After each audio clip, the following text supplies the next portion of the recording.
আমি জীবন সঙ্গী হিসেবে তাকেই বুঝি যে সুখে দুঃখে সর্বদা পাশে থাকে।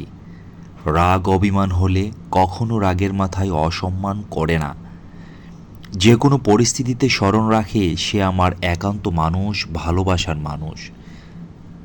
আমার যখন তোমাকে দেখতে ভীষণ ইচ্ছে হয়, তখন নিজের ছায়ার মাঝে তোমাকে খুঁজি। কারণ তুমি বলেছিলে তুমি ছায়ার মতো পাশে থাকবে। বিশ্বাস করো, কখনো ছায়ার মাঝে তোমায় পাইনি। তবে কি তুমি আমার ছায়া হয়েছিলে না? তোমার মুখে বলা পরিকল্পনাগুলো শুনে মনে হয়েছিল আমি বুঝি ভাগ্যক্রমে একজন সঠিক মানুষ পেয়েছি। কিন্তু সময় বুঝতে পারি সবই ছিল মুখের ছলনার মিষ্টি ভাষা। কথা দিয়ে মানুষ ভেঙে দিতে পারে, আবার কথা দিয়ে মানুষ বাঁচিয়ে রাখতে পারে। তবে কেন কথা দিয়ে ভেঙে দিলে?